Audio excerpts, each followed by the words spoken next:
rain didn't come gently. It poured from the sky in thick sheets, slamming down for days without rest.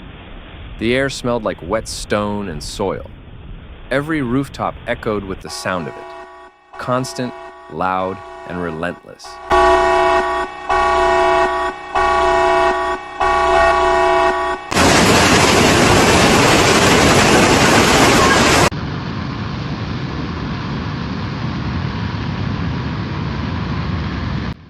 In just a few hours, streets in Chengdu turned into rivers.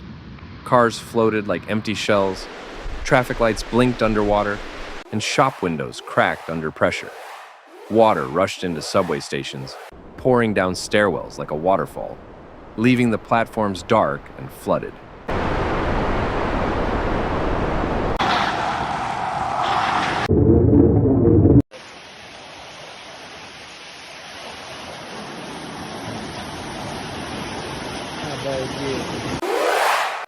Districts across the city, Jinjiang, Qingyang, Wuhu, and the high-tech zone, were hit hardest.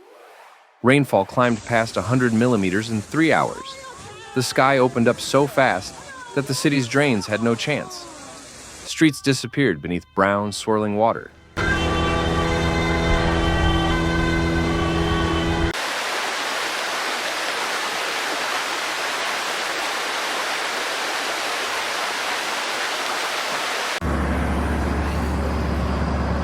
Homes in low-lying neighborhoods were hit the worst.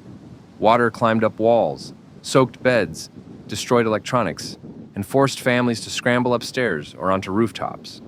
Basement apartments vanished beneath the flood. Entire blocks lost power and internet.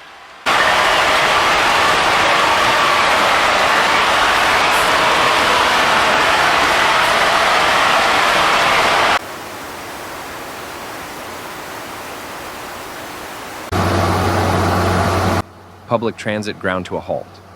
Buses stalled in deep water. Metro lines shut down. Roads crumbled under hidden currents. Delivery drivers abandoned their scooters.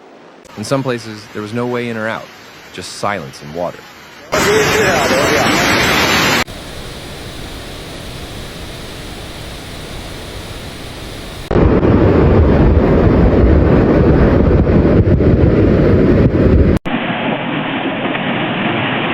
Shops and offices flooded across downtown Chengdu.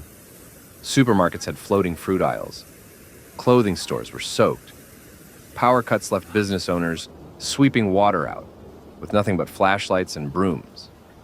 Many small businesses were forced to close indefinitely.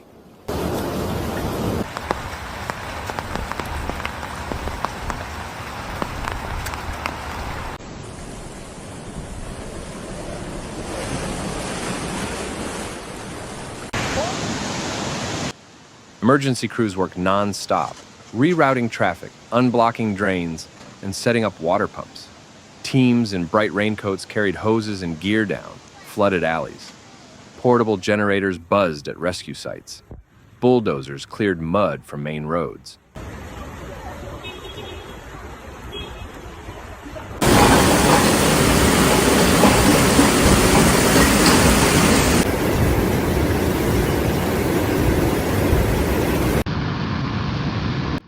In the hills on the city's edge, the situation grew worse. Heavy runoff triggered small landslides. Slopes collapsed into roads and rivers. Rural roads washed away, cutting off entire villages. People living near creeks watched as the water lines rose to their doorsteps.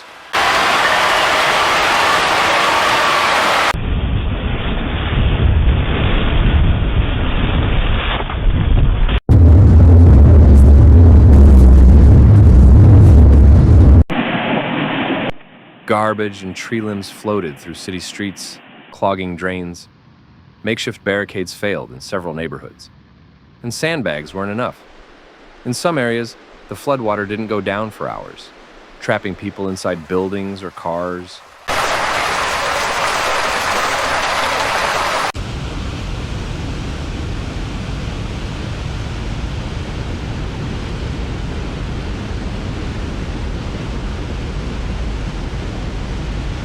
Gas stations, parking garages, and underpasses became dangerous traps. With water waist-high in many places, emergency vehicles struggled to reach all calls. Authorities set up temporary shelters in schools and government buildings for those displaced.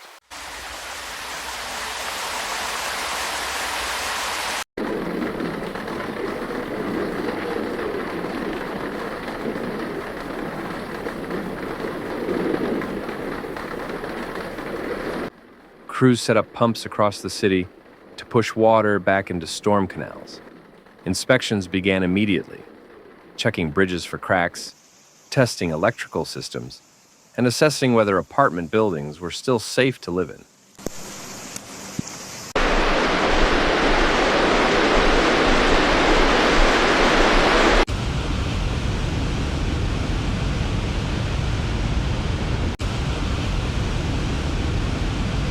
The cleanup began before the rain even stopped. Mud was everywhere. Trash coated the sidewalks. Cars were left tilted, half submerged. City workers hauled out debris, working with locals who had no choice but to start sweeping, mopping, and rebuilding.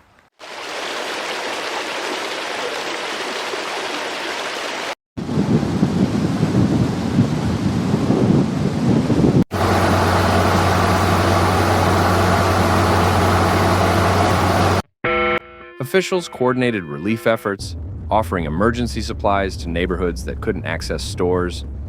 Water trucks and mobile kitchens were dispatched. Volunteers knocked on doors to check on the elderly and those living alone.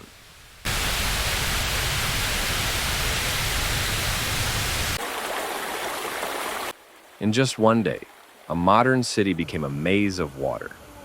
It wasn't a distant disaster.